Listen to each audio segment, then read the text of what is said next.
Let me talk about Latin America and the future of the international monetary system, which is the conference that is with us then.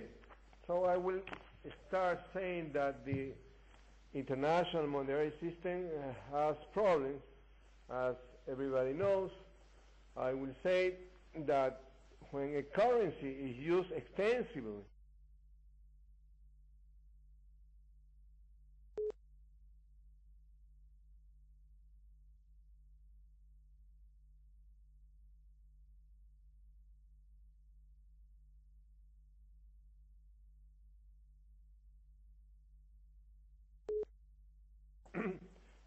but also in a lesser degree than the euro. But because of the international crisis, this system has thrown again great difficulties. Being the United States economy the origin and the center of the international crisis, the U.S. currency has been the transmission mechanism to extend the crisis to the world, and also has been the way by which the United States has gotten international savings to finance its way out from the crisis it generated. That is simply unfair to the rest of the world.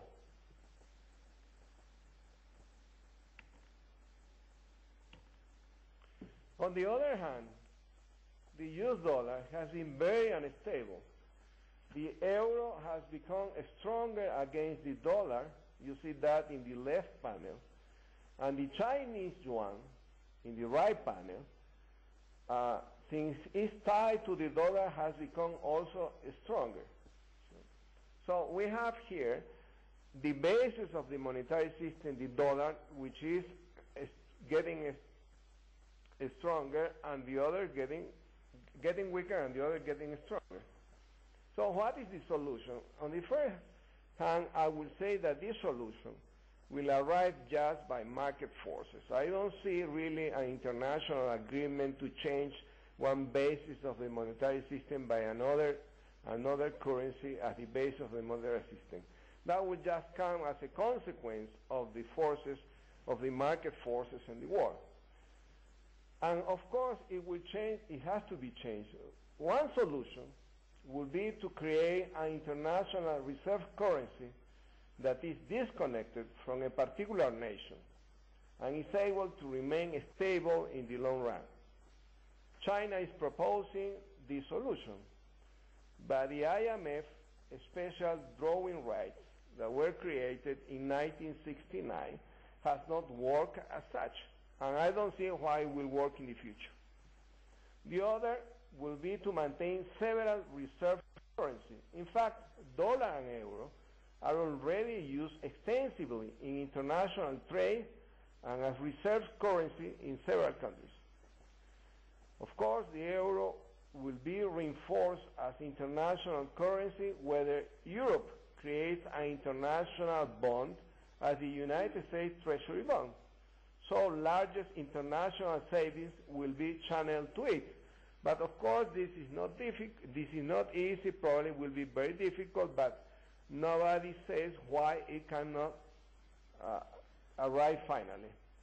But what about the yuan? The yuan, the Chinese currency. Let's see. China probably will be the largest economy around 2040. In constant US dollars, 2,000 US dollars, probably the euro area will have a aggregate GDP in 2040 of 12,718 US dollars. And China will be around 20,194 US dollars, and similar, the United States, 20,762 dollars. So we have to see, a China becoming every day more larger.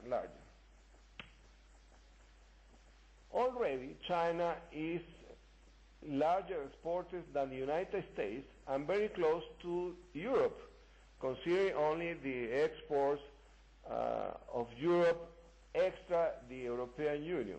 You know, China has the 10% of total world merchandise exports, while the United States has only 8% of total merchandise exports. And the European Union in its extra export has about 12% of total exports. And also China imports almost as much as the United States, and the European Union, you know, imports 8% of total imports. The United States imports 12%, and Europe, the European Union, the 27 countries, imports 13%. On the other hand, and that is very important, China already has 27% of world international reserve, much more than the euro area and the United States. The euro area has about 3%, 3.7% of total international reserve, and the United States has about 1.7% of total international reserve. So we have here a large accumulation of international reserves in hands of the Chinese government. And also, and this is very important, China is also receiving foreign direct investment, but it's also investing abroad. In 2008, according to the World Development Indicators of the World Bank, China direct investment net outflows were about 50,000 millions of US dollars, while the United States invests abroad 338,000 millions of US dollars. And also what we have seen is that China has the largest monetary expansion in the world. From 2009 to 2007, the rate of growth of the broad money, this is to say entry, in China was about 47%, while in the United States that rate of growth was 15%, and in the euro area was also 14%. So we have, we are seeing this very large increase in the monetary broad money, this is to say entry in China. And we have this world economic crisis. Rate of growth of GDP, export and imports were negative everywhere, except in China. What we have seen is a negative rate of growth of 2% in the world, in the United States, 2.4% negative, in Europe, 4% negative, while in China, rate of growth has been 8% positive. And the only country or group of countries that have present a positive rate of growth in imports has been China. China has had 2.8% of rate of growth in imports, while the rest of the world has seen a huge decrease in imports. In the United States, 16%, in Europe, 16%, and negative elsewhere. And the crisis went from developed countries to developing countries, and of course had large impacts. So this recession in the United States, in Europe and Japan, and even the smaller growth in China, has produced a significant decrease in international prices that of course are recovering but very slow. Also the increasing unemployment in the developed countries have produced a huge reduction of remittances, and also have produced a destruction of world liquidity and increase in uncertainty, and that has produced smaller capital flows. And also the reduction in income has produced this reduction in international trade, lesser imports and also lesser export. And recovery has occurred sooner than as expected, thanks to the economic growth in China and India, and the positive rate of growth in imports from China.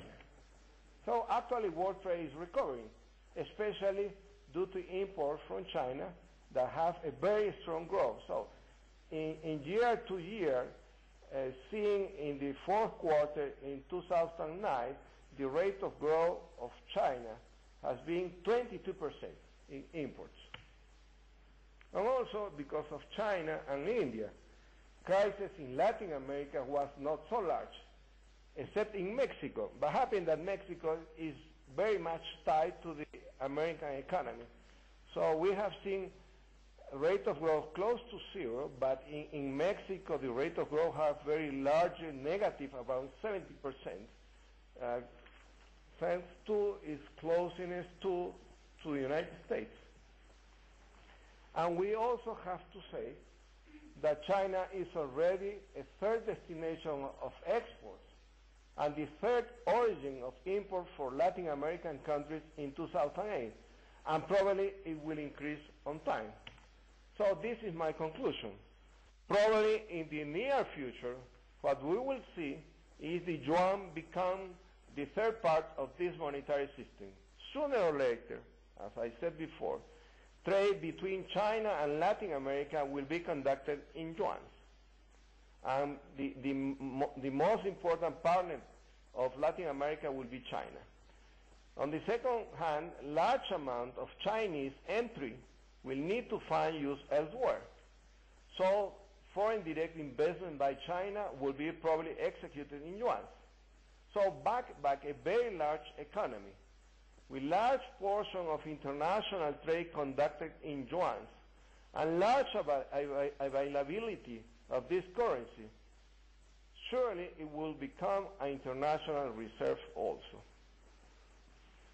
And this will be the conclusion of market forces, not necessarily a political agreement. Thank you very much.